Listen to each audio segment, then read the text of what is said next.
Try that again.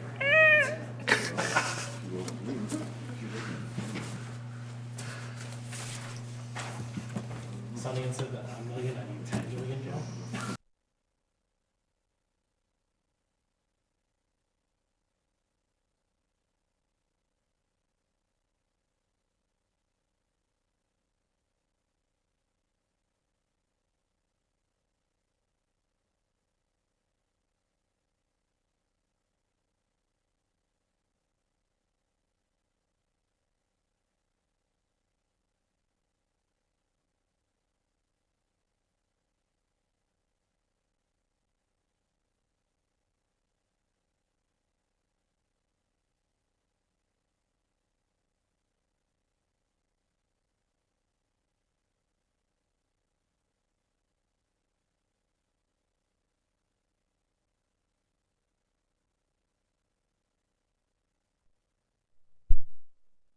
Yeah, well.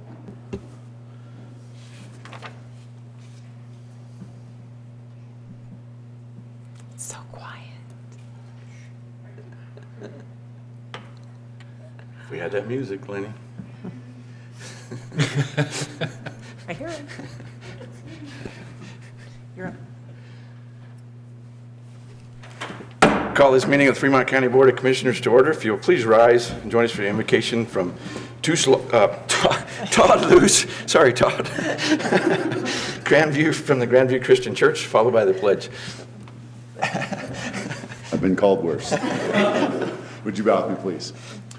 Gracious Heavenly Father, we thank you so much for the day, and we pray that your blessing be upon this meeting and your wisdom given to these commissioners and to the subjects that they will discuss and make decisions on. Lord, we ask that it's for the betterment of our county and our country and our nation, Lord. We give you all the praise and glory. In Jesus' name, amen. Amen. I pledge allegiance to the flag of the United States of America and to the republic for which it stands, one nation under God, indivisible, with liberty and justice for all. Thank you, Todd. All right, roll call, please. Commissioner McFall. Present. Commissioner Bell. Present. Commissioner Grantham. Here. County Attorney Jackson. Present. County Manager Bryant. Present. Planning and Zoning Director Garrett. Present. Thank you. Approval of the agenda. I have one correction over on the second page on number 3. It's ratification of chairman's signature on open counter, not county. Correct, Sean? That's correct. Are there any other corrections or additions to the agenda? If not, I'll accept a motion. No other changes I'm aware of. I move to approve today's agenda with that minor change. Second. Has been moved and seconded to approve the agenda with that one minor change. Any further discussion? Roll call, please. Commissioner Bell, can you turn your mic on? I'm sorry. It was on. What happened? Commissioner It Bell. was on. Aye. Commissioner Grantham. Aye. Commissioner McFall. Aye. Thank you. And fitting too, because she reminded me to turn mine on, so that was good.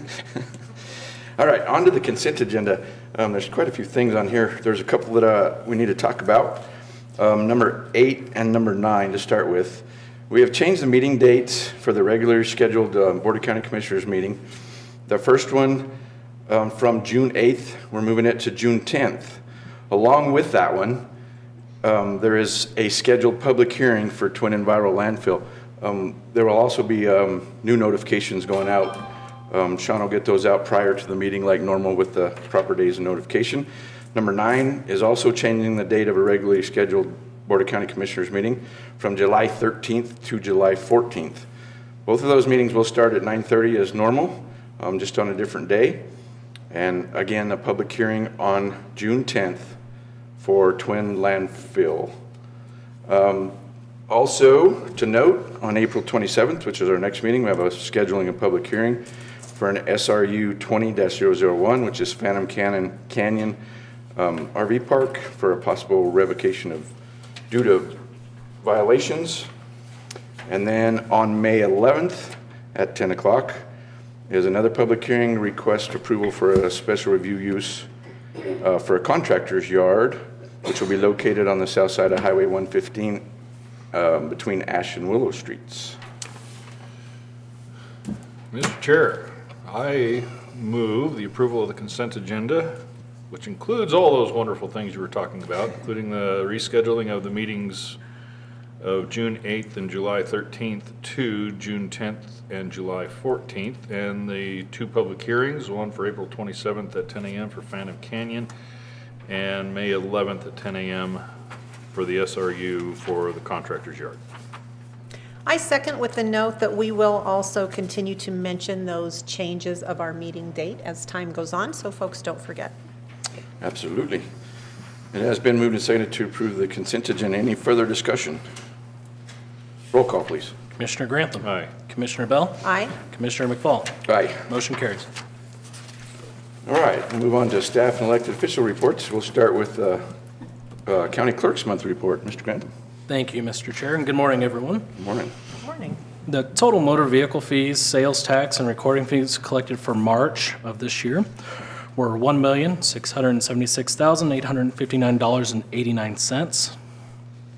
Of that, Fremont County's portion for disbursement is $939,919.03, which is a 56% of the total fees and is $328,300.43 more than previous year.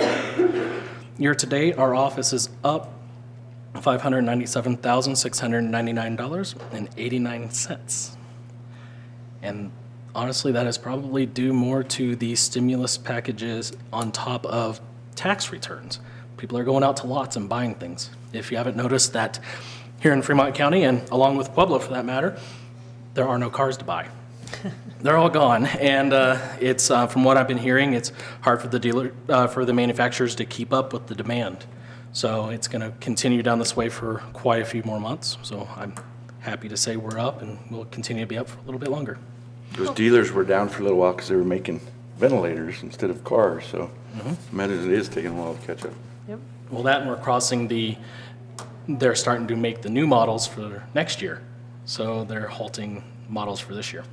Well, and I think it's great to note that folks are comfortable enough now with going out and being able to spend that kind of money. So with that, Mr. Chair, I move to accept the county clerk's monthly report for March of 2021. Second. It's been moved and seconded to accept the clerk's March monthly report. Any further discussion? Roll call, please. Commissioner Bell. Aye. Commissioner Grantham. Aye. Commissioner McFall. Aye. Motion carries. Now we'll move on to the county manager's report. Ms. Sonny Bryant. Good morning. Morning. Morning. So just a couple of quick updates. We're still scheduled to finish the remodel of the second floor courtroom project by the end of this month. So we're closing out the grants and everything over the next few weeks, and they actually will have some jury trials that are scheduled in that courtroom in May. And so we're quickly trying to finish that project. We have a meeting to review the 95% design for the Fremont County Pathfinder Park Community Center. So we're really excited to be moving forward with that. They're hoping to get started and actually formally break the ground and move forward with that project in May. I believe Commissioner Bell will expand a little bit more, but we do have the 2021 cleanup program well underway, and so we have trash vouchers that we're giving out in room 106 here at the administration building. And then we do have our internal auditors here this week, so they're conducting our year-end audit, and so we're working to get everything compiled into them so they can get that review done. So that's all I have right now. Thank you. All right, on to our public health update. Ms. Kayla Marlar, she's our public health director. Good morning. Good morning. Currently, right now here in Fremont County, we have 45 confirmed active cases within that 7-day incident rate. In addition to that, we have 0 hospitalizations, and we have a total of 53 deaths here in Fremont County. Of our hospitalizations, we've had a total from the beginning of 145. 11 were long-term care facility residents, 22 were DOC, and 112 were community. On deaths, we had 20 that came out of the long-term care facility, 11 DOC, and 22 community members. To date, FCDPHE has provided 9,827 first and second doses. According to the CDPHE vaccine dashboard, it says that we have about 21% of Fremont County residents that are fully vaccinated. I kind of question that percent. We have found some not correct data through CIS, so we're working that out. We countywide, amongst all COVID vaccine providers, we have done 21,171 vaccines. So we're just continuing to provide those to our residents. We did go up to Howard for a first dose clinic this last Thursday. Surprisingly, we had a lot of Metro that traveled to Howard, but we were able to help our neighboring counties. We've seen quite a few residents from Park County and Chaffey County attend that clinic. We have a couple of new updates. On Friday, the Dial 3.0 will be going away. The state has went in and provided, it's called a snapback program. And so a county that starts seeing an increase in COVID cases will be put back on the dial by CDPHE. Right now, the only matrix that they're going off of is off of hospitalizations. So once you meet 85%, then the state will come in and will put us back on the dial. We still don't know what the dial restrictions are going to look like after, April, if you were to go back on the snapback program. We're not getting a lot of clarification from the state of exactly what that program will look like. In addition to that, we are expecting to see a new public health order come out from CDPHE. They are saying that they're not going to put any guidance when it comes to outdoor areas. However, there will be some guidance on indoor settings. And so we don't really know exactly what that looks like either. The mask mandate was extended. It will expire on May 5th, and that is the state mask mandate.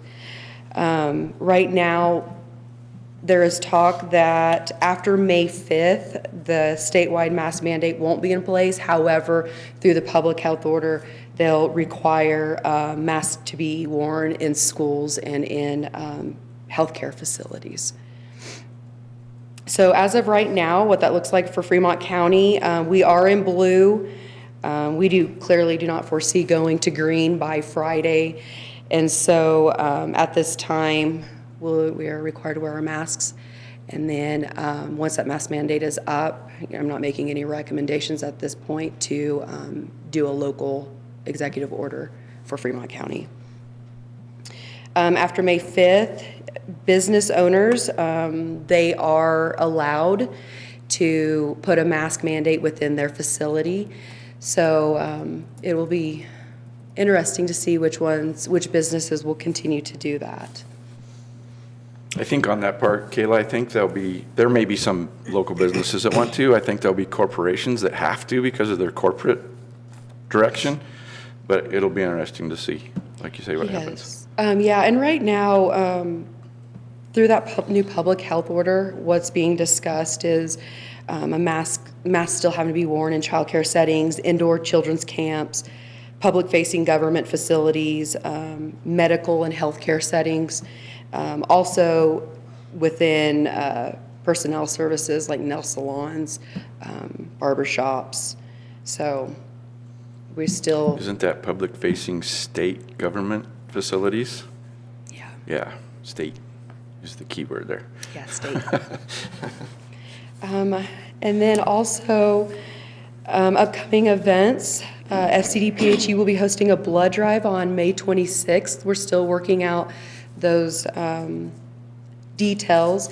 And then also Colorado Mission of Mercy will be held here in Canyon City on September 24th and 25th. We'll be getting some more information out to the public on that. They are starting to look for volunteers. FCDPHE will be a big partner in this event. I think we're going to try to get our flu vaccine so we can provide flu vaccine to those that come and visit Canyon City to get free dental work. That's I think cool. that's all I have at this time. So, well, thank you for those numbers and everything else. Yeah, it's kind of interesting that the inconsistency from the state, it just floors me that, again, you had trouble with numbers again on the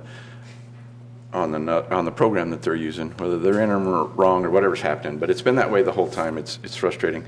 And so we don't know what's going to happen Friday. We have kind of an idea, but I don't think anybody knows till the governor opens his mouth and starts talking. So it's kind of, we're hoping for one thing, and we'll see what happens. Well, and I would add, yeah, I think it's appalling that things are changing 3 days from now and no one knows to what. Businesses can't plan anything, governments can't plan anything, offices, no one can actually make plans to figure out what life is going to look like starting this Friday, because the state will not send out what they're going to be mandating next. And we do have a call this afternoon, and then we have another call tomorrow afternoon. And so a press release will go out hopefully by Thursday. And so we haven't, released anything yet just because I don't want to misspeak. But FCDPHE is still going to be advocating for people to practice the 3 W's, wear your mask, social distancing, wash your hands. We're not out of, our numbers are starting to increase. We're seeing different variants here in Fremont County. So it's not like COVID's gone. We just got to be really cautious, take personal responsibility, and respect businesses and individuals if they choose to wear their mask or enforce masks being worn in their businesses. So it's going to take all of us working together, especially after May 5th, when we have very little direction from the state. If that actually happens. Yeah. If. So the 21%, I think that's the number you said. You suspect that's incorrect to the low side? I think so, yes. Okay. Yeah. We were going in and we are able to go in and bill for not the actual vaccine, but for the to administer it. And when we were going in and billing, we're noticing that some of our patients are not in CIS, meaning they're not being shown that they were vaccinated, meaning it's not going to influence that percentage of how many have been, at least received the first dose. Okay. Kayla, does that 21% include everybody in Fremont County that's been vaccinated through the pharmacies and the hospital and everywhere else, or is that just your numbers? Yes, It's I say supposed yes to? and no. I would say 21% off of FCDPHE, because I'm really not sure how the state would be able to go in and see how many the pharmacy groups have vaccinated, because they don't use that CIS program. So I'm not sure of how the state's pulling those numbers from those other providers. Well, undoubtedly, it's inaccurate anyway, so. I know when it comes to seeing the patients that's come through, us billing, and then lining them up in our actual database, it's not accurate. I would assume that this is probably more closer to about 37, 40%. And you're still going strong with clinics that you have scheduled and Yeah, being able to get the absolutely. vaccine for those. Yeah, and we have enough vaccine. We've been getting Moderna in every time we ask for it, so that's great. Tuesdays and Thursdays, we're running vaccine clinic. They're running about anywhere from 300 to 400. We are seeing some of our clinics having a hard time filling up. So, and that might be due to, they just opened a federal site up at Pueblo. They're pushing out 3,000 vaccines a day. So, vaccines more available now than what it was before. Well, that's good. We'll wait and see what happens Friday, but we're hoping for more local control, which we've been asking for over a year. So hopefully we'll be able to see what comes down the pike and make it better for all of our businesses and all of our people. And like you said, everybody still just use common sense and respect others for whatever their beliefs or thinkings are, and we'll get through this for sure. Agreed on that, by the way. The, whatever happens, you know, if mask mandate goes away and businesses choose to keep theirs in place, we would encourage everyone to be respectful of, Absolutely. you have the right not to wear it, but they have the right to tell you to wear it in their establishment. That's just the way it is. Quick question on the 16th again. You did mention, and I think we have been given at least a partial nod as to the intent of what's going to happen on the 16th with the outdoor events. Correct? Yeah, right now, for anything outdoor events, outdoor space, there's no restrictions on that. They're still encouraging the 6-foot distancing, but there's no capacity limits or anything like that. Okay. And I think, you know, as far as, I think we mentioned this in a different meeting at one point, I know at least our restaurants, maybe not quite as concerned about the mask mandate going away as they are about restrictions on capacity and distancing and stuff, because, you know, obviously they'd like to get back up to full capacity, but we won't know what the new restrictions look like until Friday. Correct. Yeah, and the talk right now through that new public health order is that they want to go in and continue for the indoor seated spaces to keep the 6-foot distancing, meaning our smaller businesses, our restaurants here in Fremont County will not be able to run at full capacity. Right. So, Boo. So do you expect that to be an executive order or a public health order, or is it just going to be a recommendation? I think that it'll just be through the public health order, which is in order. Well, it Yeah. sure is. Yeah. It's in order, okay. All right.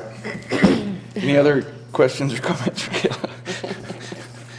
Just thanks again for so much that you and your Yeah. entire staff are doing. You guys are working double time and triple time and overtime trying to keep our residents safe, and we all appreciate you very much. I also would like to note that we continue to receive emails, phone calls, and in-person visits from people who are just Good. so happy and so excited about the way the vaccination clinics are being run. They walk in, 12 minutes later, they're done and on their way out the door, and people are just really, really happy about what you're providing to them. So I just want to publicly recognize that and say Well, thank you. Thank you. Thank you. Kayla, I've got one more question for you. The testing site, how much longer is it going to be? We have them available? until June 30th. Okay. And we actually have the Mako team here. It was Highline, and they were contracted through Mako. Highline's now moved over to provide vaccines at these big sites, so we actually have the Mako team here. Still running Monday through Saturday, and we starting to see, I think the most we had last week was maybe 48. So numbers are going down on the testing aspect. But yeah, I mean, encourage anybody, they need to get tested, please come see us. Also, Fremont County residents, if they're not able to get on the portal to sign up for the vaccine, just call. Like, we have a buffer, so anybody that walks in today, we're able to provide them with the vaccine, so Very we're good. here to help. All right. Thank you, Kayla. Thank you. Okay, now if there's any citizens who are not on the agenda We have wish some other to elected speak. official Oh, I'm sorry, comments. we won't go to you people yet. Stand by. I was trying to skip her. Okay.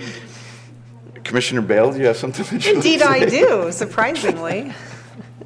I've been getting some comments and questions. This is an event that I've actually worked many times in the past. People are wondering what's happening with Wholesome's Tire Day here in Fremont County. So I got all the information this morning. I want to let you know that Wholesome is hosting their annual Tire Day this Saturday. So just a few days away, get your tires ready. A few pieces of information. The event is going to last from 8 a.m. to noon at the Portland Plant Park that's out on Highway 120. I think most of you probably know where that is. Fremont County residents only. You must remain in your vehicles. You must show a picture ID with a local address. And please remember and understand there is a limit of 15 tires per resident. So if you've got 30 tires, you need to have somebody else sitting in the car with you with another picture ID that has a local address on it, or they will not take all of those tires. Only clean passenger tires, no rims, no tractors, loaders, or semi-truck tires will be accepted. So all of you who have been waiting and are now ready to get rid of some tires, get it done. The other thing I wanted to mention is just a follow-up, as Sunny said, on the trash voucher program. The city of Canyon City did something a little bit different this year, and so we decided to do something a little bit differently as well.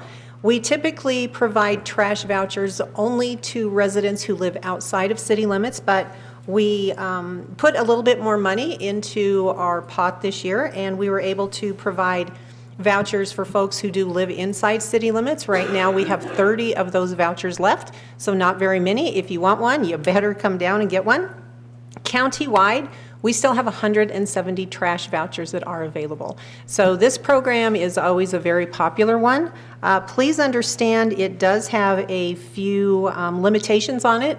These vouchers will give you one free load of trash out to Twin Enviro. You must use it by April 30th.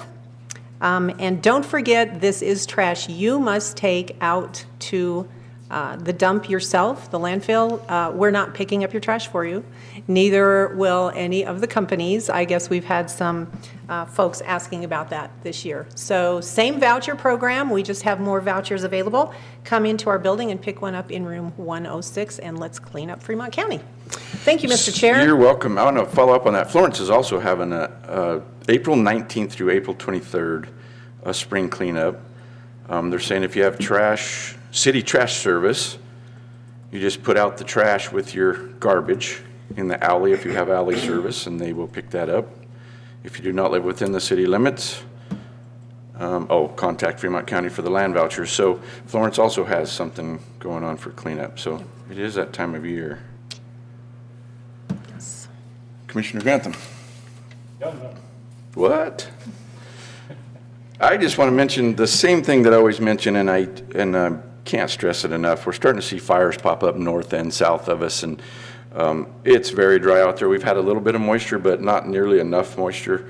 We may get some the next couple of days here. Sure enough, cooled off a little bit, but it's very dry out there. The fuels are very dry, and with the way the winds are blowing, the fires increase, and they get hot and they move fast is what happens because of the dry fuels. Luckily, there is some mountain snow, so that's going to help, but in the lower elevations, not so much. So just be very diligent when you're out there. There's a lot of agriculture burning going on right now. Make sure and contact the local fire department that you live within before you burn. Make sure there's no red flag days. Be very safe and cautious out there. We don't need any fires. I was on a meeting yesterday with the state Forest Service, U.S. Forest Service, BLM, some local counties in our fire district.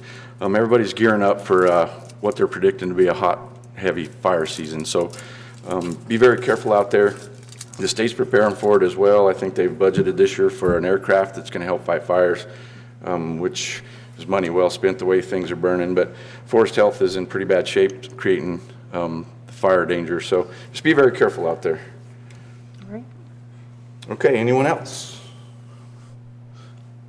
Okay, now we'll move to citizens. If there's any citizens who are not on the agenda would wish to speak, now is the time. Okay, seeing none, we have no old business. We'll move on to new business. The first item of new business is we just want to review and discuss the Fremont County Local Disaster Emergency Declaration.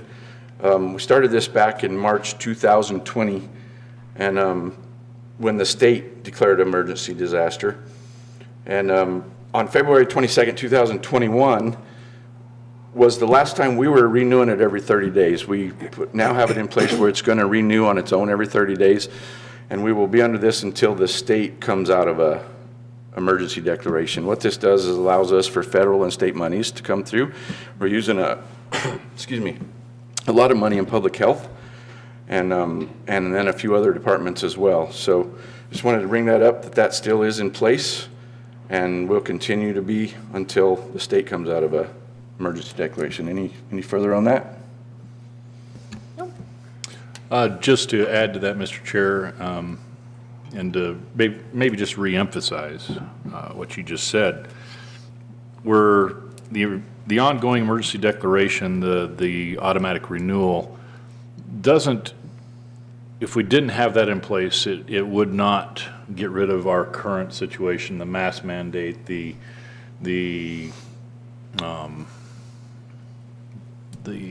capacity requirements and everything that's on the dial, et cetera, the other requirements of the governor and CDPHE. There's a specific function for these emergency declarations that helps us be able to empower our health department here and get the funds flowing in to help pay for those things as far as the testing and whatnot, which the chair already said. But just to clarify that, and I think that's a good point, something to note there too. We do have the ability at any time to amend this or change it, however. So whatever happens Friday and in the next couple weeks, and maybe even through May 5th or whatever it was there for the mask mandate, we do have the ability to change some of the verbiage that's in that declaration while still being under emergency declaration. So we'll take a look at that as it happens, I Right. guess. Okay, anything else on that? Nope. All right, on to item number 2. We have with us today Pamela Hamby, and she's got a proclamation for impaired driving prevention and awareness. Good morning. Good Good morning. morning. How are you? Good, how are you? Good. Thank you for being here. Thank you for having me. So my name is Pamela Hamby, and with guidance and assistance from Christina Taylor and Amanda Paca, at the Public Health Department, I'm presenting to you a request for a proclamation for impaired driving prevention awareness for the month of April. Today is 3 years that my daughter was killed by a drunk driver. And my goal is to bring this awareness to Fremont County so not another family doesn't have to endure the pain that my family and I have. And if we can save another family from having to feel this way, then it was worth it. We have a proclamation. Would you like to try to read it? No, Would you want one of us to read yes, it? please. Okay. I'm on it. You want it? Sure. Okay. If you would like for me to. Absolutely. All right. Whereas, in accordance with data shared by the United States Centers for Disease Control and Prevention, nearly 30 people die in vehicular crashes involving alcohol-impaired drivers each day. And whereas impaired driving by alcohol, over-the-counter or prescription medications, illicit drugs, or other substances is a public health threat to the citizens of Fremont County, Colorado, and it has and continues to have devastating, life-altering consequences. And whereas in the year of 2020, there were a total of 189 DUI arrests made and 42 DUI-related crashes across Fremont County, Colorado.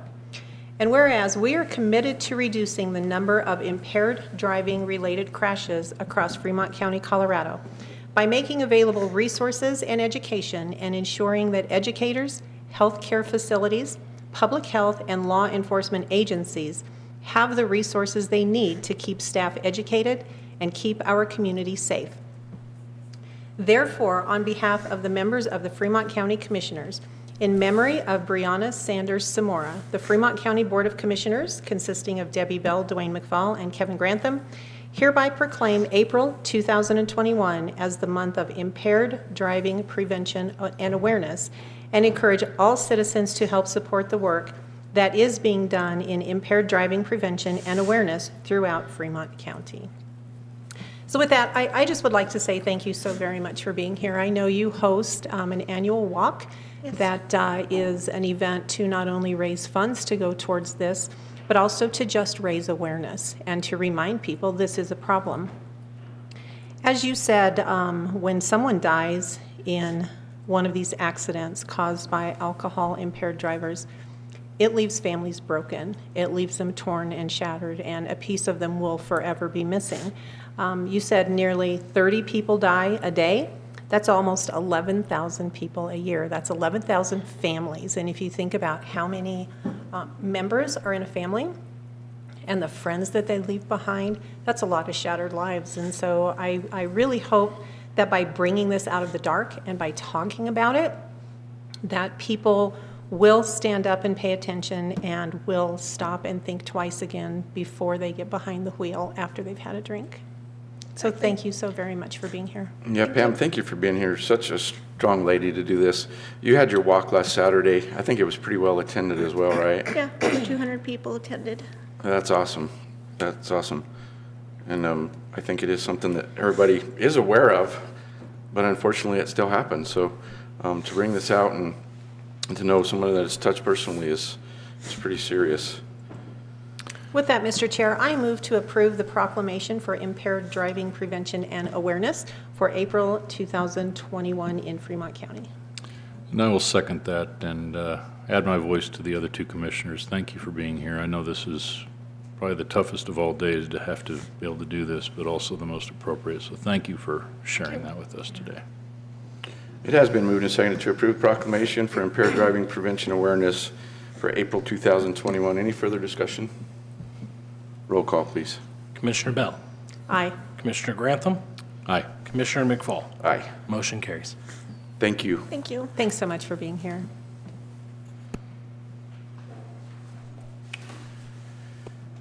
Okay, on to item number 3. We will need a vote in a little bit for ratification of the chairman's signature, but at first I'm going to call on Sean Garrett, who's our planning and zoning director, and he's going to talk to us a little bit about the open counter zone check program. Good morning. And so the department's pretty excited to be able to enter into this with Open Counter.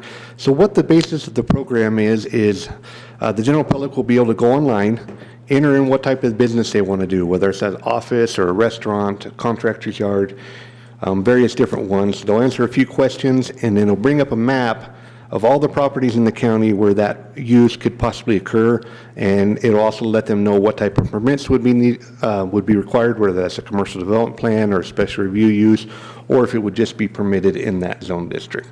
And in addition to having that information ready available to the public, it'll also track on the backside how many inquiries we've had of a particular use and where those inquiries have been. So for future planning and possible regulation changes, it'll be very, very invaluable information.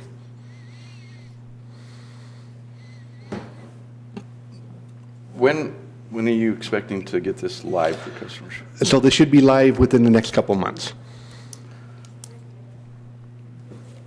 I'm really excited about this program, Sean. I know I get asked questions. You know, folks call and say, well, can I do this at this address? I say, I don't have any idea. You're going to have to talk to planning and zoning.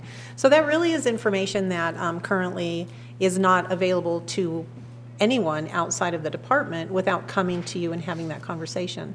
So I think it will help greatly with planning, and it's going to have a lot of information on there for folks here who are interested in doing something new and unique and different, or new and not so unique, but I think it's going to be a really great thing. So I just want to say thanks for finding this program and for working so hard to implement. Thank you. And Sean, I ditto on that, because I'm after seeing the demonstration and stuff, this will be a really good thing for folks here in the county. And you said it's going to be live in the next couple months. Is there a place that we might be able to send people to just to see an online demonstration of this, either another county or somewhere, just to give them an example if they inquire? I can get some information to you. There's quite a few other counties. One that I kind of looked at is the city of Salt Lake, Utah has it. Okay. Well, it's the city, it gives you at least a base to kind of walk through. And then there's a couple others that would be good for review. Well, that'd be good, because I know there'll be some folks that will be interested in to see what's coming. And maybe we can send them that direction just to give them a taste of the good stuff coming. So. And then when this does become available, can people access it from home? Do they need to come to your office and look at it on a computer there? No, it can be accessed from home. Okay, from our website? Yep. Right. Yeah, it's going to make things tremendously easier, I think, and answer a lot of questions before it gets so far. So with that, we do have a signature on the contract for the software for this. We need ratification, or approval of the ratification of the signature. Mr. Chair, I would move to approve the ratification of the chairman's signature on the open counter zoning check program. Second. Has been moved and seconded to approve ratification of a signature on the open counter zone check program. Any further discussion? Roll call, please. Commissioner Grantham. Aye. Commissioner Bell. Aye. Commissioner McFall. Aye. Motion carries. Thanks, Sean. Look forward to that. Okay, item number 4 is a resolution opposing a proposed Protect Animals from Unnecessary Suffering and Exploitation, known as the PAWS Act, which is now Ballot Initiative 16. I'm going to turn to Commissioner Grantham. Thank you, Mr. Chair, and I believe the clerk and company said 19? Okay. So this is going to be resolution number 19, series of 2021. A resolution for the Fremont County Board of County Commissioners, Fremont County, Colorado, opposing the proposed, quote, Protect Animals from Unnecessary Suffering and Exploitation, unquote, Act, also known as PAWS, P-A-U-S-E, aka Ballot Initiative 16. Whereas on March 17, 2021, a citizens initiative titled Protect Animals from Unnecessary Suffering and Exploitation, PAWS, was approved by the Title Board of the Colorado Secretary of State for a petition to the November 2022 general election as Initiative 16, and whereas the initiative is an industry-killing effort that will disrupt all aspects of meat production, sales, and export, and whereas the initiative criminalizes farmers, ranchers, and veterinarians who use accepted animal husbandry practices to care for animals, and whereas the initiative changes state statutory language to define common animal care practices as cruelty to animals, and whereas the initiative bans slaughter for animals that have lived less than 25% of their natural lifespan, and whereas the initiative criminalizes the following veterinary and animal husbandry practices: spaying and neutering, reproductive practices, artificial insemination, pregnancy diagnosis, fertility testing, etc. And whereas the initiative eliminates accepted animal husbandry practices, opening the door to animal cruelty prosecution for common and basic practices such as feeding, sheltering, and transportation. And whereas, according to the Colorado Department of Agriculture, agriculture contributes $21.9 million to the Fremont County economy. And whereas the economic impact of farmers, ranchers, meat cutters, veterinarians, and other related industries would be tremendous and negative. And whereas it has been reported that even the governor of Colorado agrees that the PAWS initiative would hurt Colorado and destroy jobs. And whereas this board abhors the infliction of needless suffering of animals and recognizes that our cattle and livestock producers take great effort to treat their animals humanely. Now, therefore, be it resolved that the Fremont County Board of County Commissioners of Fremont County, Colorado declares its opposition to this initiative and urges the Governor of Colorado and Commissioner of the Colorado Department of Agriculture to continue to do the same. Be it further resolved, the Commission urges all citizens of Fremont County to decline to sign any petition that supports placing Initiative 16 on the November 2022 ballot, and also encourages all Fremont County citizens to educate our urban cousins about the importance of agriculture to the entire state of Colorado. And finally, be it resolved that the Commission also urges all citizens of Fremont County and the state of Colorado that care about the well-being of animals, be they livestock, pets, service animals, or other, take action to defeat this measure if it does make the November 2022 ballot. And with that, Mr. Chair, I move for approval of resolution number 19. I second. I would second that if we needed it, but. You can do it anyway.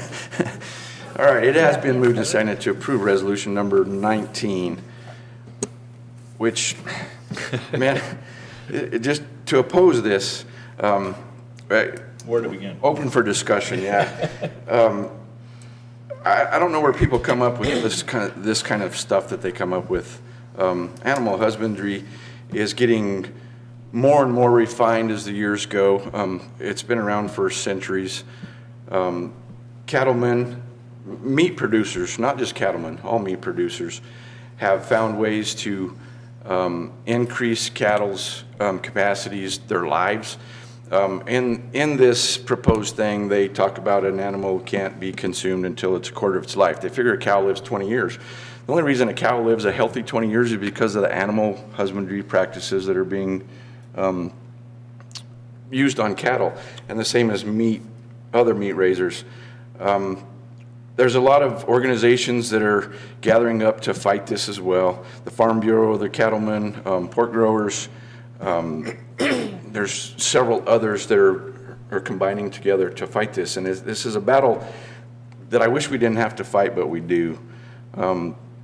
People don't understand it's not just livestock. This will affect every aspect of living in Colorado if you eat.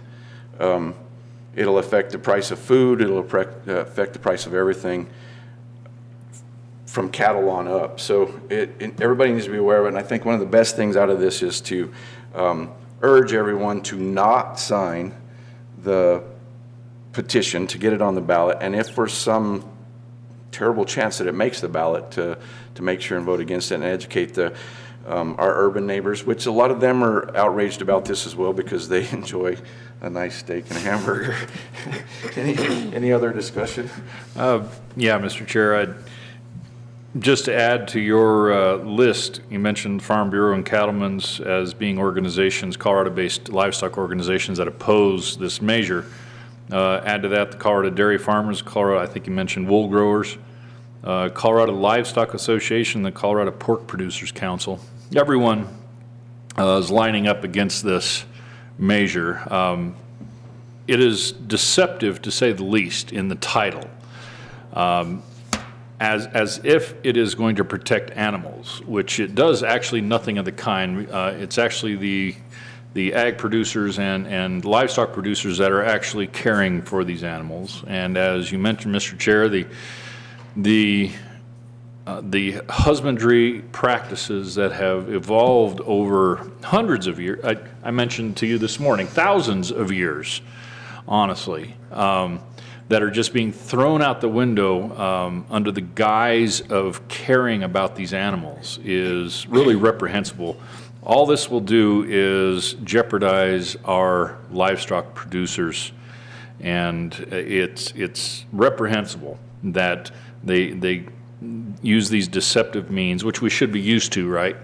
But you never do get used to it when they use these deceptive words and practices in order to sink an entire portion of our economy. And we did have fun a few weeks ago, poking a little bit of fun back at the governor over the meat out versus meat in day. But give credit where credit is due, Governor Polis has come out against this initiative as well. He said through a statement that he agrees with farmers and ranchers that the pause ballot initiative would hurt Colorado and destroy jobs, and he opposes it.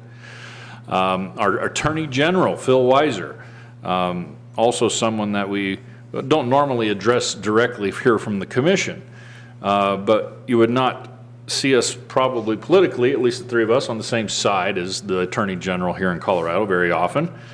But he also said Colorado's farming and livestock businesses are the backbones of Colorado rural communities. This measure is not based on science and will raise food prices for us all.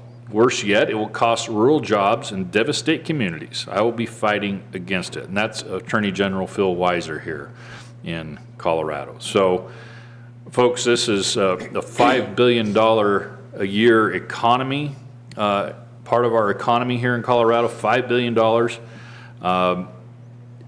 That is in complete jeopardy because of something as ridiculous as Initiative 16. And as a community, as Fremont County, we need to not sign these petitions, recognize it for what it is, and if it unfortunately would make the ballot, then we need to fight against it and oppose it and make sure it doesn't pass. Sure. I recently had the opportunity to write a county line column against this, and the heading of that column was Under Attack Again. Coloradans who are involved in agriculture of any sort have felt under attack for many, many years. And this is just one more that is driving them to their knees. Some numbers from that column that I would like to quote. The meat industry in Colorado is a $3.4 billion state industry, which has a $40 billion economic impact. Most of that would go away if this passed. We currently have 38,900 farms and ranches here in Colorado, spread across 31.8 million acres in Colorado. That's a lot of farms and ranchers, and what that means is it takes a lot of farmers and ranchers. those folks would be left with the devastating decision on trying to continue their business or closing their doors and walking away forever. Most of you probably know those people work tirelessly 365 days a year, every single year, to produce commodities, not only for Colorado, our entire state, but the entire nation as well. The other thing is a recent poll by the United States Farmers and Ranchers Alliance. This was a nationwide poll. It shows that 72% of consumers know nothing or very little about farming or ranching. It also showed 86% of farmers and ranchers believe that the average consumer has little to no knowledge about modern farming and ranching and what it actually is that they do every day. That says to me that these decisions should not be left to urbanites who do not understand the realities of agriculture. So we're asking all of you to join the fight. I think here in Fremont County, we're kind of singing to the choir. I think you all understand, you know what agriculture is in our community, what it does for all of us. But folks who live in urban areas and who think that their meat comes from a grocery store, they don't understand the realities.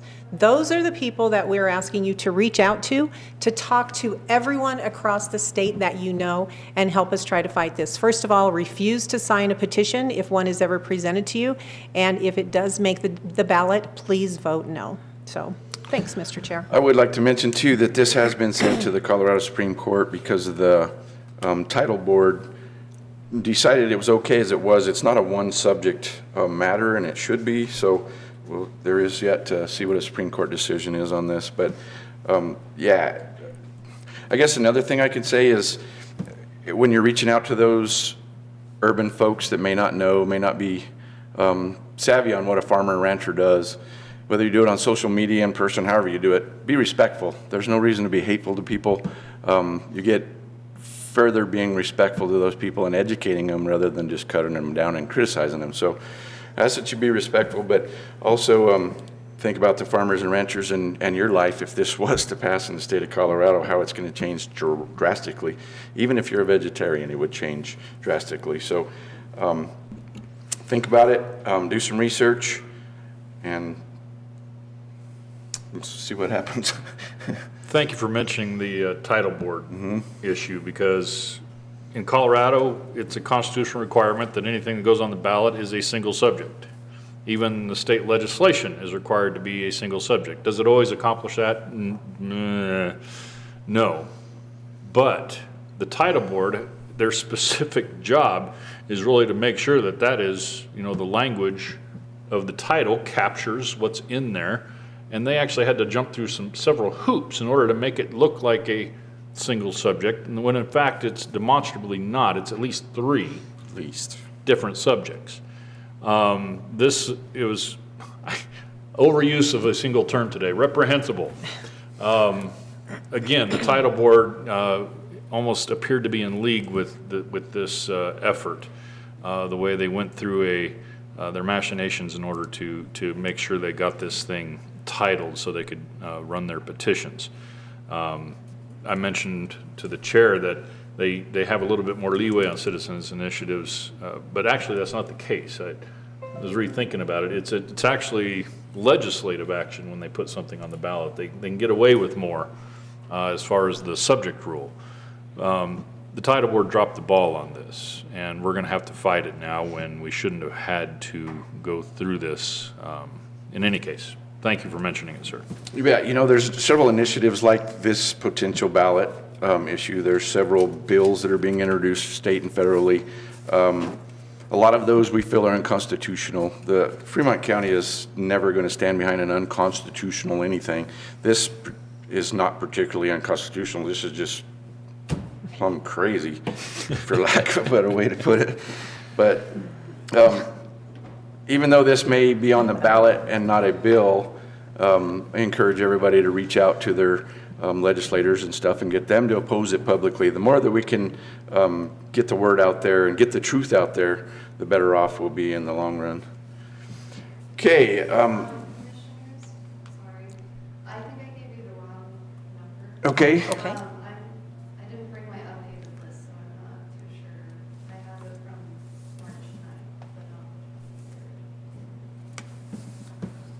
I'm not sure what you're saying. The The resolution number? resolution number is probably not correct. Is probably not So 19. can we approve a resolution with the number to come maybe at our next meeting under We would have to put it consent? under consent. Or our county attorney is quickly looking and she's Or we going can to use give us 2003. the right number.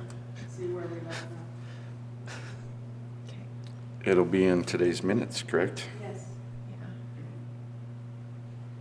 Pretty sure 19's correct.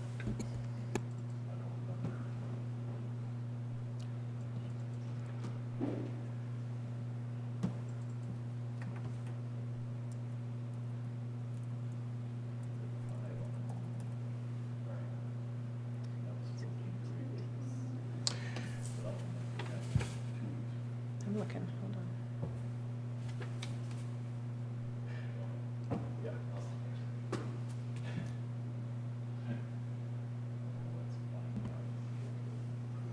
Resolution 19, we already had 19, so that is not correct. We've had 20, 21, 21. 22. 22.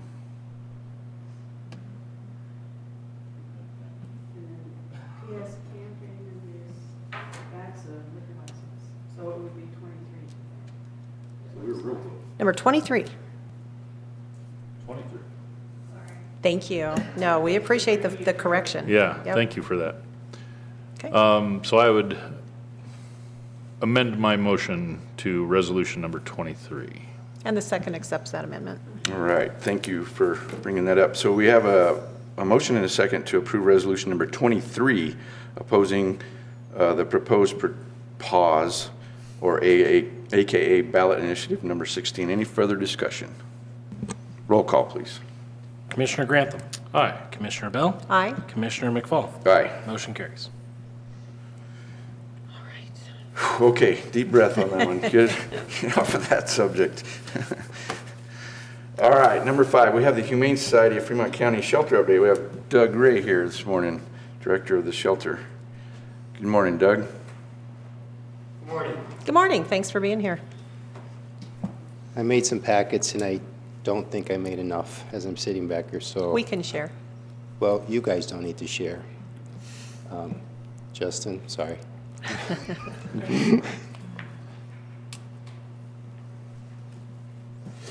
Thank you. But I won't take a lot of your time. Okay.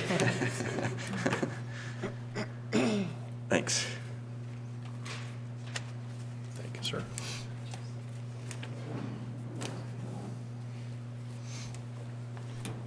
Okay. Like I said, it's a big packet, but I'll do my very best to get out of here in a good amount of time. I was going to give an update on the shelter for last year, and I'll just give a brief update. Everybody had a hard time in 2020. The shelter was no different. So I'm not going to stand here and say that the shelter suffered hardships more than anyone else out there. I will say it was probably the most difficult year I've ever had managing a business. We had to cancel our largest fundraiser right out of the gate, the Rescue Runway. That's $30,000 gone right there. Every small fundraiser we had, canceled. Everything was done. Donations just dumped into the tank. It was just probably the hardest year that I've ever encountered doing anything. Then it got a little worse when we had to deal with staff. And this was something that I really wasn't expecting at first. I mean, I had one employee sitting in front of me. She was thinking of committing suicide. I did my very best to bring her to areas here in town to help her. You know, I had employees working from home, and they were just getting so completely depressed. When I would call and talk to them, they were in tears. It was just it was a tough year, and as I'm talking about it, I get a little emotional because I'm forgetting just what a tough year it was for everybody. But we got through it. We got through it just fine. The shelter got a PPP loan. I was denied the first time. I was denied the second time, but we got one the third time. And because of that PPP loan, the year was saved financially for the shelter, but it was still emotionally, it was still one of the toughest years I've ever encountered at the shelter. Okay, a little on the update here. So Sonny asked me to give you guys some budgets. So the first handout that you have here is the 2020 budget. Every line item we have at the shelter where we ended the year. And as I said earlier, if you take out the PPP loan of $68,000, the shelter would have lost $35,000 last year. It was a tough year. I want to say that without the PPP loan, I would have been $100,000 entering December last year. It was a really rough year. But anything that the shelter does expense-wise or income is right there for you all. I also gave you the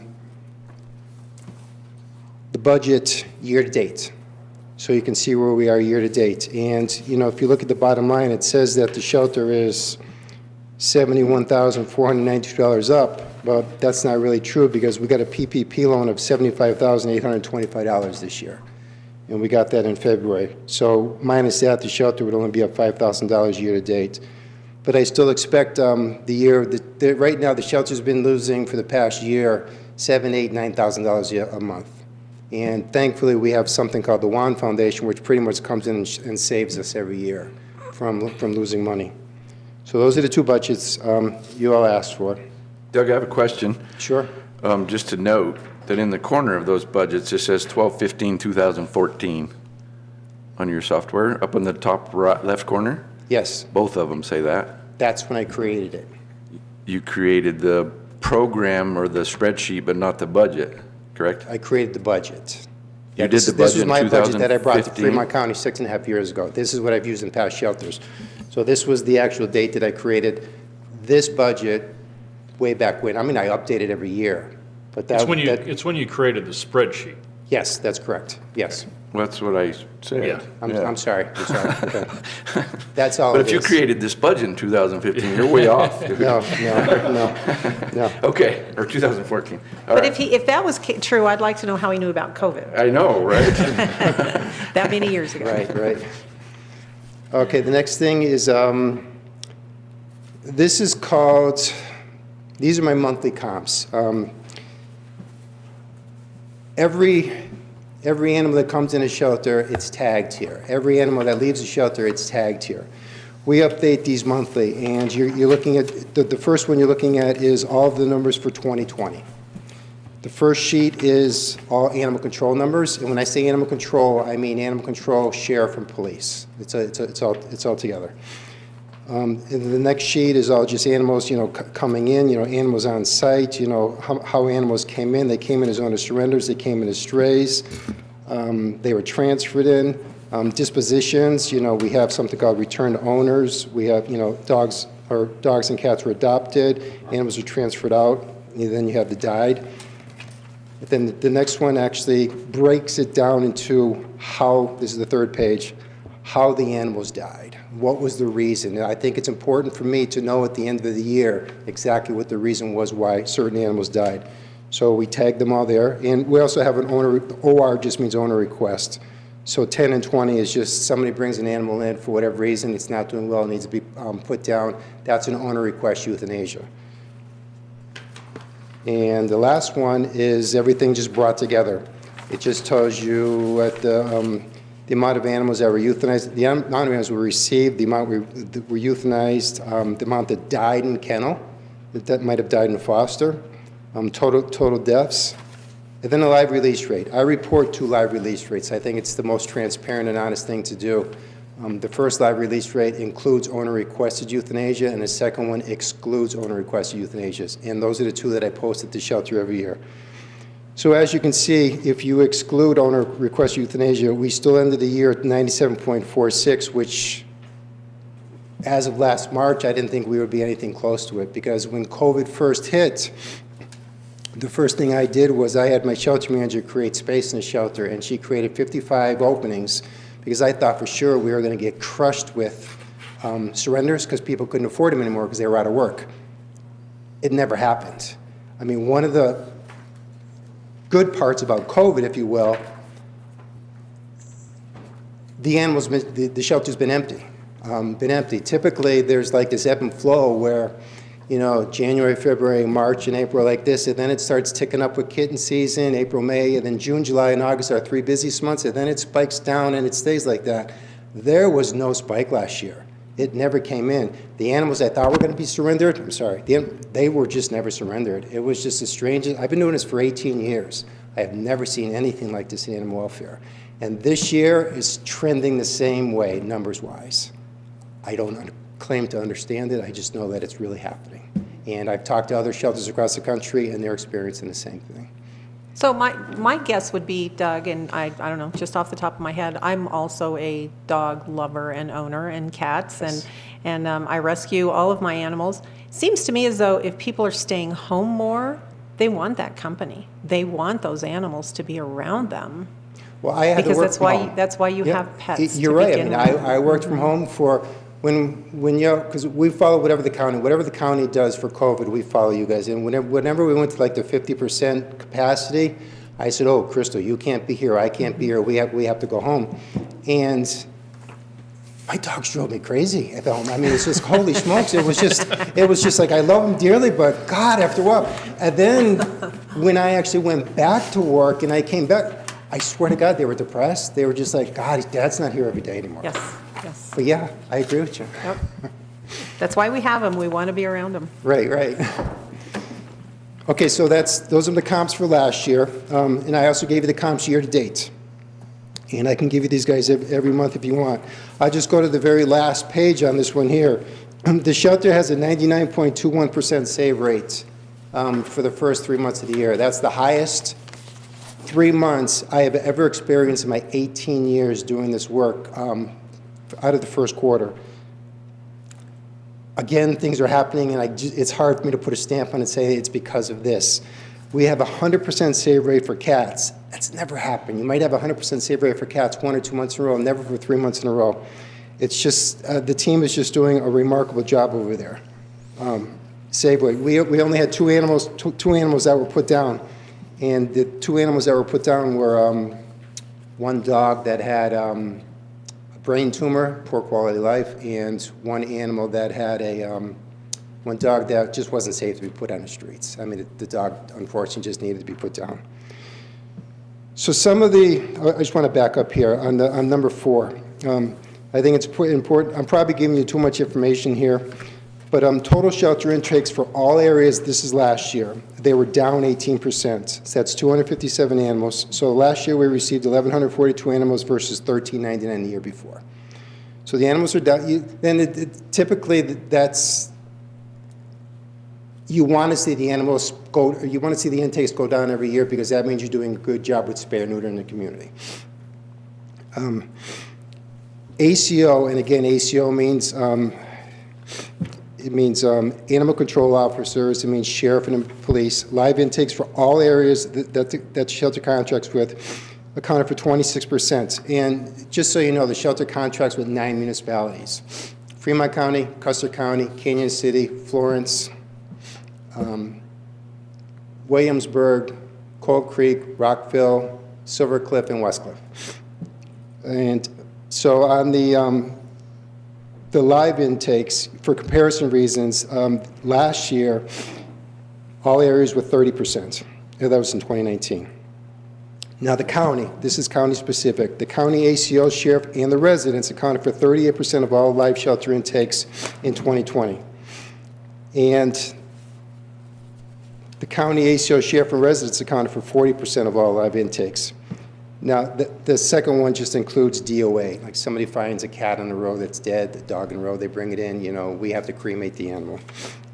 So, Fremont County residents accounted for 28% of all shelter intakes last year. To break that down in a little more detail, 16.5% were at large. Let's say you're going to work one morning and you see a dog running and you pick the dog up and you take it to shelter, that would be in that category right there. 11.8% were owned animals. For whatever reason, you can't keep your cat or your dog, you just run it to the animal shelter. Almost 12% were surrendered there from Fremont County residents. Now, the county ACOs and sheriff accounted for 10% of all shelter live intakes last year.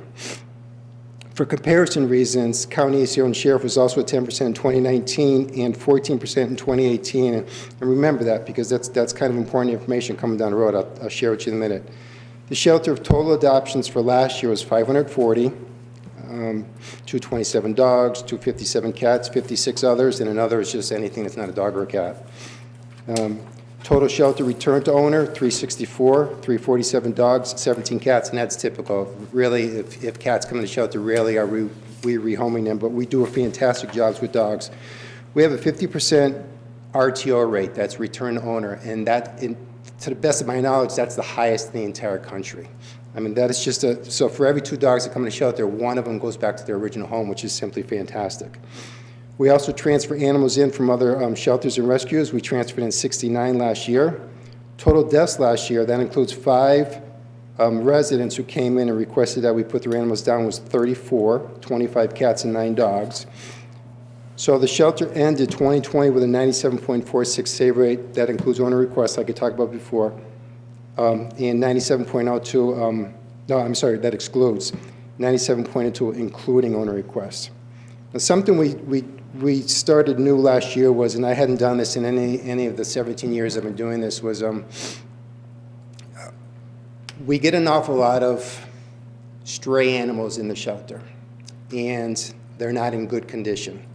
And what you're supposed to do, I believe, is to, since we don't own the animal, is to put the animal in the kennel and wait for the owner to come in and then do something. We treat the animal on day 1.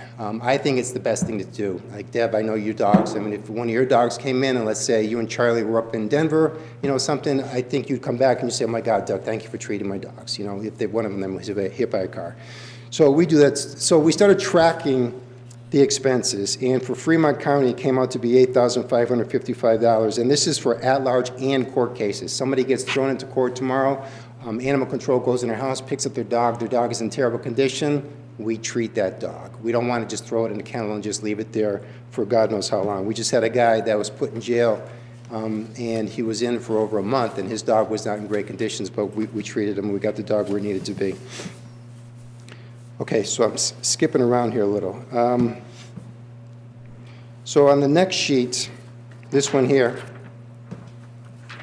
this is something that we have to create just for Fremont County. The shelter has terrible software. It's free. It's free software that we use. We just don't have the money to go out and purchase some of the software that I've used in some of my past shelters that cost $5,000, $6,000, $7,000 a year. So what we have to do, because we have Canyon City, like I live in Canyon, my address is Canyon City, but I live in the county. So when we just have Canyon City, it's easy to run a report Canyon City, but now we have to have somebody go in and physically, it's Crystal, she'll go in and she'll physically decide what part of Canyon City, do you live in the city or do you live in the county? And this right here shows all of the intakes so far for the county this year. So that's a total of 76, and it tells you exactly how they came in by month, you know, were they turned in by owner, were they stray returned, ACO impounds, again, is ACO in the Sheriff Department, how they came in, and we're also reporting the live release. So you can see a total of 86 animals, 76 alive, and 86 total. That includes 10 DOAs have come in so far this year. Now, I have one more thing to talk about, but is there any questions on any of that? I know I kind of buzzed through it, but I'm looking at your time. I don't want to take up too much of your time up there. So Doug, just real quick to clarify, on your summary sheet, talk about the total animals transferred in. We have a total number of intakes. Does the transferred in include the intakes? And if you have transferred ins from other shelters and rescues, do you have transfers out? I mean, Yes. how does that? Yes, the transfers in are included in the intake, and the numbers coming in, and transfers out are included on the dispositions going out. Okay. So what we would do there, Kevin, is we would deal with, we have dogs that aren't doing well behaviorally. They need work behaviorally, and what we do is we can't really do that work with them in shelter. I work with an awful lot of them, but by myself there, but we can't work with them a lot. So we'll send them to other rescues that have the time and the resources to work with them. So that would be a transfer out. A transfer in would be, hey, we don't have any animals. You know, we need to go out there and get some dogs and cats from another shelter. That's what a transfer in is. Okay.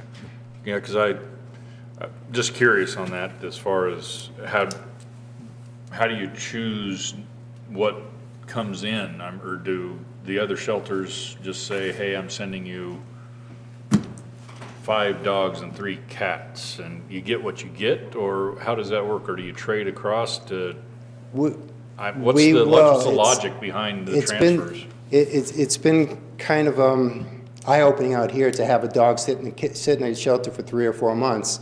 We send it to another shelter and it gets adopted that week. They'll do the same thing. They have an animal that's been sitting in their shelter, they'll send it to us, and we'll push it out here. Lately, though, we haven't had animals been sitting in our shelter for longer than a month. I mean, with COVID, it's just been incredible, the movement that we've been seeing in animals. So, that's good to know, that if you can move them around to other shelters, that they get adopted then, but I remember the last time I was in to adopt, there were a whole lot of pit bulls. Now, are those surrenders here, or are those transfers in, or? We rarely have we transferred in a pit bull. In the 6 years I've been here, it might have been a handful, only because they're animals that need help, but typically we will not transfer into pits because we have our fair share of them down here in Fremont County. Okay. I was just curious. Pit bulls are great dogs. They're just not my kind of dog, but they get adopted fairly well then here in Fremont.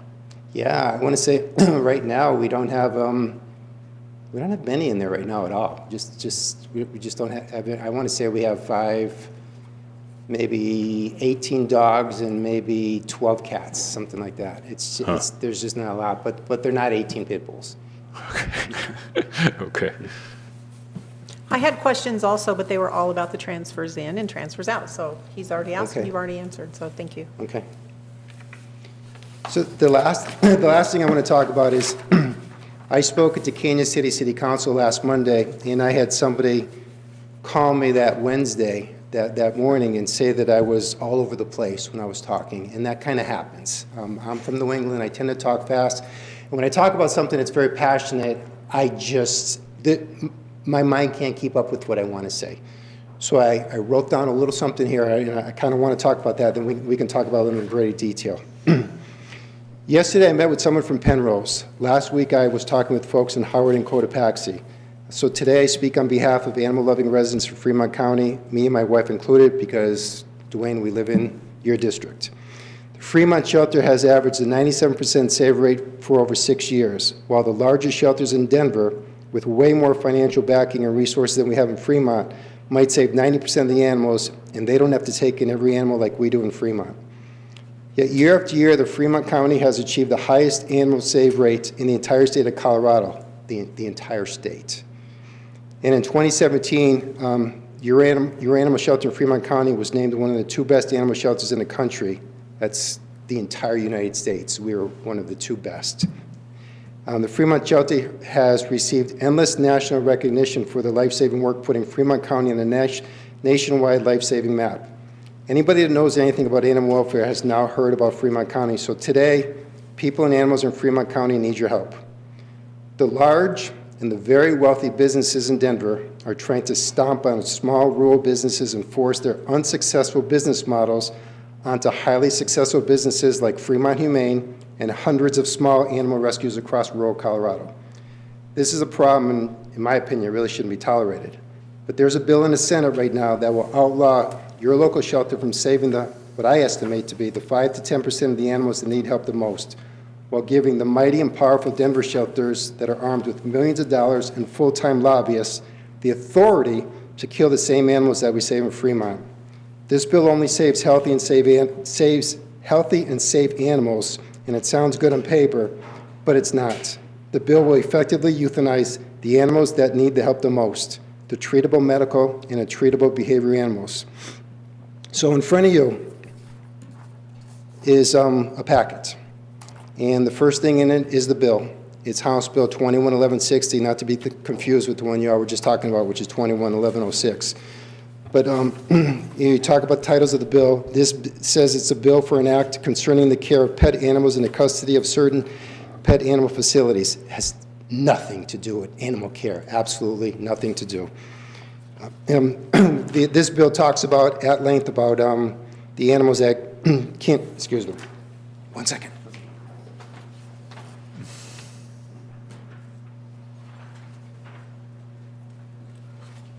talks about saving healthy and treatable animals, or saving healthy and safe animals.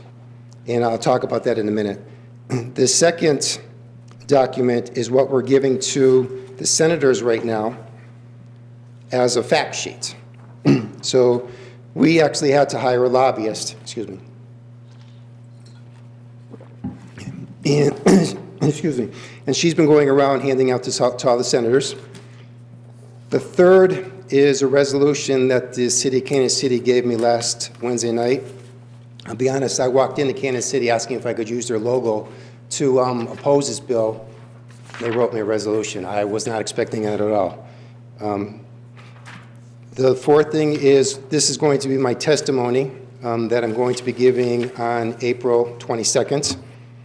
And the last thing in this packet is just the coalition. It's just not the Humane Society of Fremont County, Max Fund, and No Kill Colorado. We have 50 Pack for Colorado licenses and rescues here that are against this bill. So I'm here today because this is a bad bill, and I need your help. And I just want to talk about what healthy and what treatable means to me. You know, in the bill, it says you can only save healthy and safe animals. So let's just say that, and this just happens. A woman has cancer. She can no longer care for her dog. She's a Fremont County resident. She has someone surrender her dog to the shelter. The dog is full of cancer too. The dog is walking around in good spirits. The dog is fine. Dog does not need to be put down. Typically, we would send that dog to another rescue here in Colorado. And we would provide the dog with hospice so the dog would pass naturally in one of many foster homes that we have out there. According to this bill, the dog would not be considered healthy. We could not transfer the dog. We would have to euthanize the dog. Second thing is, you know, let's say, Debbie, you and Charlie go up to Denver, I don't know, to visit family up there. You take both your dogs up there, and for whatever reason, you know, one of your dogs gets loose. You guys have to be back tomorrow because you have a board meeting, and Charlie has to work, you can't stay there. For the sake of my story, let's say that your dog only loves you and Charlie, but it doesn't like other people, it doesn't like strangers, it doesn't like people coming to your house. That happens a lot. Well, now your dogs that are scared are going to be going into the animal shelter, which is already a very scary place, surrounded by strangers. It's going to be acting out. It's going to show teeth. It's going to growl. It's going to say, stay away from me. This bill would give the authority to the shelters to say, this is not a safe animal. We have to put this animal down. We save all these animals right now. So those are the two biggest hurdles that I see with this bill. And I was able to get a meeting with Senator Donovan, who's the chair of the Ag Committee, this coming Monday at 1:30. So I'm driving up to Denver for that, and then I drive up for Denver on the 22nd to give testimony, so hopefully to kill the bill there. But I'm hopeful that when I go up to and talk to Senator Donovan, I'm hopeful that she can see the other side of this bill. And the reason I say that is because when I testified in the House, we lost 10-1. I think the only reason we got that one no was because I ran into one of the representatives in the lobby, you know, during session. And he's like, hey, he says, you seem to know what's going on with this bill. Come over here and tell me what's going on. So I told him, and he's like, this doesn't pass the smell test. He voted no. I'm hopeful that with Senator Donovan, I can get her to see the other side of this bill as well. And that's this coming Monday. So Doug, we've talked about this before, in House Bill 1160. And what you've given us here is the re-engrossed version, which is the version that passed out of the House and sent over to the Senate. I was under the impression after the amendments that it did away with some of the concerns, because one of the added language on page 4, lines 17, 18, and 19 says limits, nothing in this section, line 11, then letter C is nothing in this section limits other available potential live outcomes for dogs or cats in the custody of an animal shelter or pet animal rescue. I would think that language right there, it kind of, I thought would give you what you wanted in this. It doesn't limit other live outcomes. And that's what we don't understand, Kevin, is, I mean, throughout this whole thing is you can't do this, you can't do this, you can only do this, you only do this. And then they put this amendment in the night of the House vote that says, well, like you said, I don't understand that. I mean, and I talked to it, the lobbyist we're working with doesn't understand it. So what does this mean? I mean, here it says earlier, I can't transfer dogs like the dog I talked about that's full of cancer anymore, but now it's saying down here that you can? That I don't understand. Well, as our county attorney could probably inform us, statute always makes sense, right? And legislation makes even more sense. Even more. That's It's not uncommon for a bill to say, here's what you can't do, and then later on say, except for this. Or except in these situations. And it seems to me that that's what happens here on page 4, is nothing in this section limits other available potential live outcomes for dogs or cats. It basically, what that turns it into is just a feel-good piece of legislation that really doesn't do anything, which is extremely common, that they de-pants a bill in order to get the votes so they can have something to say that they passed a bill. I'm not sure this is as threatening anymore as you might think it is. I'd be curious to talk to your lobbyist again and see what was the thinking behind the amendment and who did that. But I'm not sure from what I'm looking at here that it's the big threat anymore. Well, I worry about the enforcement of this. I mean, who's going to enforce this, and what is their enforcement going to look like? And are they going to look at that? Because we heard originally that the potential to shut this shelter down exists with this bill. And if that happens, I can guarantee that shelter that I'm talking about in Denver will swoop down here and want to say, oh, we'll take over. And then it'll be a whole completely different story in here in Fremont County for animal control. But I do worry that, let's say this bill goes through, and let's say I continue to save the animals I've been saving for the past 6.5 years, and I potentially break the law. I worry what's going to happen to that. I don't worry about me, but I worry about what's going to happen to the animal shelter. Well, I would encourage you to continue to oppose it, because as I've mentioned to fellow commissioners here and others, that every bill that is amended is not safe from being unamended until it gets to the governor's desk. And even then, there's special circumstances where it can actually still get changed. But I would encourage you to just keep opposing it, because right now it looks to me like it's a completely unnecessary piece of legislation, and it's just doing more to fill up more CRS statute books. Well, I think another thing for this bill, and it says it on page 3, line 9, the short title of this section is the Colorado Socially Conscious Sheltering Act. There's been 3 ways that an animal shelter does their business. 1, they're an animal shelter. 2, they follow the no-kill philosophy.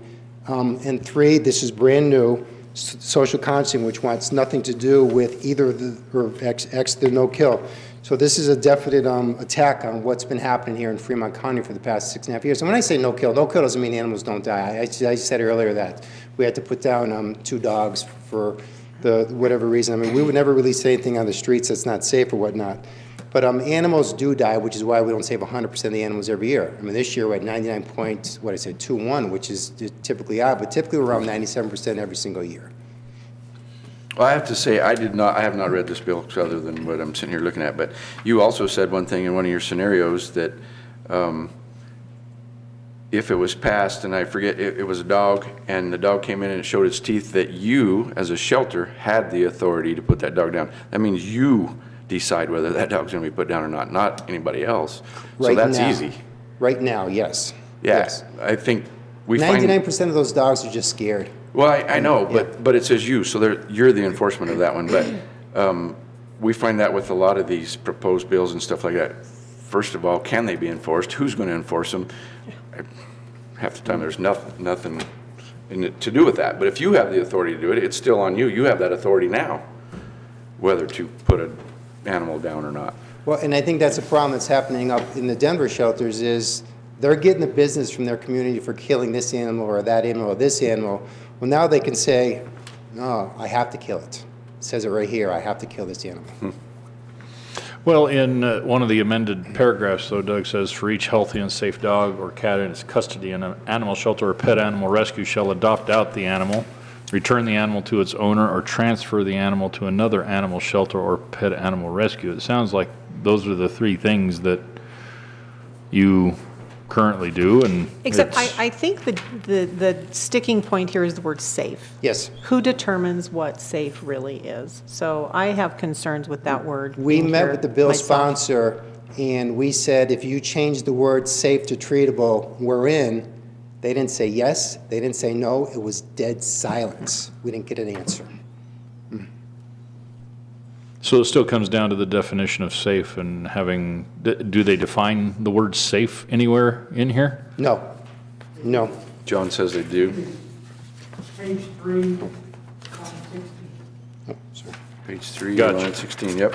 Healthy and safe, 13 through 18, okay. Not exhibiting behavior. Oh, okay, good one, John, yeah, you're right. Well, at least that one's in there. A lot of times there's nothing in there that who's going to determine this, or there's no definition.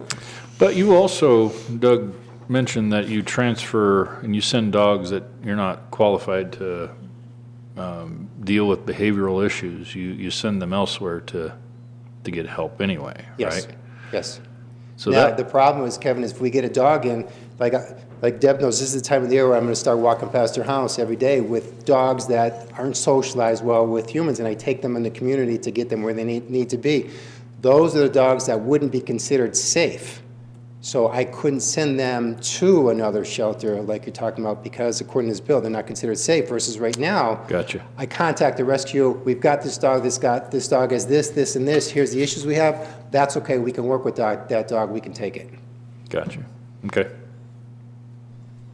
Okay, any further questions or comments? The only other comment that I would have is the short title of this certainly is a feel-good title, isn't it? Yes. Colorado Socially Conscious Sheltering Act. So if that's all people read about it, they're probably going to be in. So I certainly hope that folks, including our representatives, do their own research and actually know what they're talking about when they vote on this. So And have I- you talked to our two representatives and senator from Fremont?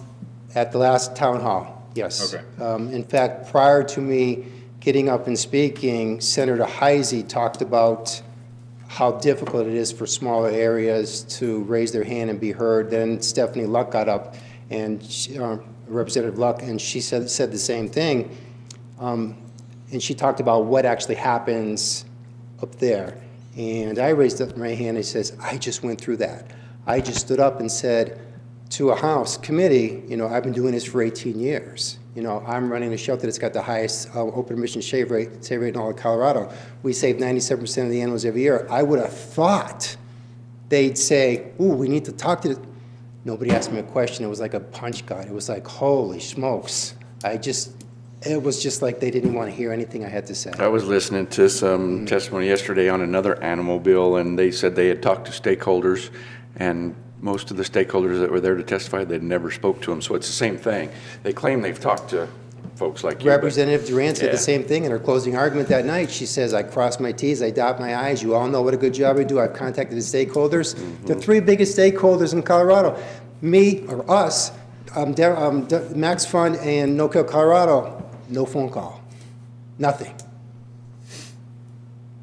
So, I guess the one thing I'm looking for today is when I go in to talk to Senator Duran on Monday, when I meet with her up in Denver, I'd love to be able to say, City of Canyon City opposes, Fremont County opposes. That's kind of why I'm here today, to see what I can get with the county. I don't know how different things are with the county. I don't expect to know. I mean, we're dealing with CML. I mean, we're hearing that if we can get everything, as Justin and I talked about the other night on the phone, if CML, from what I'm hearing, has the ability to kill bill or get bills pushed right through. They're not taking a position either way on this right now. So I have not sent them the resolution from from Kansas City yet, so I'm just waiting to see what would happen here with you guys. But the vote is also the 22nd, so time is, we're getting crunched here for time on this thing here. Well, I know I personally can't commit either way. I got to read the bill. I have no idea. I know what you've said, and I've read a few pieces, but Well, personally, Doug, and maybe as a commission, we can't take an official position today, but I'm familiar enough with it from our previous conversation and today a little bit better acquainted with it now. I would be voting against this if I were up there, just because there's a question on the ability of self-determination for individual shelters. If the definitions of healthy and safe bring into question your ability to operate as you normally did, then I think that's a threat to your own ability to run your shop. And so I would be against it. And so as far as I'm concerned, you can use my name as opposition to this bill. I would suggest to my fellow commissioners that we just have an offline discussion about this and Okay. see if we can come to a determination and then let you know before Monday. Okay, Okay. excellent. All right. he's already got your name in the testimony too, so, not your name, but a county commissioner, okay. so. Yes. Yeah. Okay, All right. thank you, Doug. Well, the reason I put yours in there is because I wanted people to know that, I mean, here's a past Senate president, here's my current county commissioner, and when you read the bill, you said to me, what's wrong with this bill, Doug? Then Yeah. that's how everybody is looking at it up there. They're reading it, they're just not seeing that there are things wrong with this bill. And that's the same conversation I think I had with one of you guys. When I sat there with you and looked at this bill, all it wants to do is save puppies and kitties. So what's wrong with this? And I appreciate your explanation, and Commissioner Bell is correct. We'll have an offline discussion Excellent. and see what we can do. Sorry for taking so much of your time, guys. Thank you. Thank you. Thank you. Okay, on to item number 6, which is an appointment of a new member to the Tourism Council to fill a vacancy with the term expiring December 31st, 2023. We did receive a letter of interest via the chairman of the Tourism Council, and looked that over, and it sounded like everybody was on board with that, including the Tourism Council. It's from Chris McLaughlin. Mr. Chair. Yes. I would move that we approve the appointment of this new member to the Tourism Council to fill a vacancy with a term expiring December 31st, 2023, and his name being Chris McLaughlin. I don't think that term's correct still. Did you Oh. check that? You know what? We I didn't. think it is a term ending in 2021. We talked about this the other day, and then I forgot to double check it, and because it's filling a vacancy, and I believe that term expired this month, or this year. Just a second. So And while actually, you're I looking at apologize. that- I had Oh, looked, but it's sorry. already been removed from that spreadsheet, so I need to pull the file, and I apologize. I did not do that. I could go do that right now, or I could. Well, so what we can do, we can appoint him, and what? Specify the Specify that it's to term. fill the vacancy of a, Of so-and-so. At the next meeting on. we can specify the date. So I believe it's for 1 year, or this year, and then, of course, it'll be available. But for the whose next year, vacancy too. is this? John Miller. Miller's, John Miller. Yes. Yeah. yeah. Okay, so I would just amend my motion to say to fill the vacancy of John Miller, and then we can specify the dates at the next meeting. I will second that with the note that Chris McLaughlin actually is the owner-operator of Desert Reef Hot Springs in Florence. So we are keeping a seat in Florence, which I think is important, and also just to note that he is involved in the tourism industry here in Fremont County, which is a requirement to serve on our Tourism Council. Okay, it's been moved and seconded to approve Chris McLaughlin to fill a vacancy left by John Miller. We'll determine the end date of that in our next meeting. Any further discussion? Roll call, please. Commissioner Grantham. Aye. Commissioner Bell. Aye. Commissioner McFall. Aye. Motion carries. With no other business before us, we're adjourned. Not yet. So, before you hit that gavel, I just wanted to mention for the public, we are still working on getting all of our online for our meetings, working with our county manager, working with IT, so that for future meetings, we will be able to have all of our materials that we have the advantage of seeing up here, have that available to the public both before and after the meeting so that that can be examined and we can be as open and transparent as we hope to be. So that's still coming. So just wanted to make that announcement before you. John Miller's term expires 12/31/21. That's what I thought. I just found it. Okay. There it is. So Brenda, can we open that back up, redo that motion? Just do a new motion. Let's do a new motion on that. But it's 12/31/21, and then Chris would be eligible for a new term, but it'll finish out this term. Then I would move that we approve the appointment of Chris McLaughlin to the Tourism Council to fill a vacancy with a term expiring December 31, 2021. Second. Okay, it has been moved and seconded to have Chris McLaughlin fill a vacancy in the Tourism Council. The end of this term is December 31st, 2021. Any further discussion? Roll call, please. Commissioner Grantham. Aye. Commissioner Bill. Aye. Commissioner McFall. Aye. Motion carries. Okay. Any other business? We are adjourned.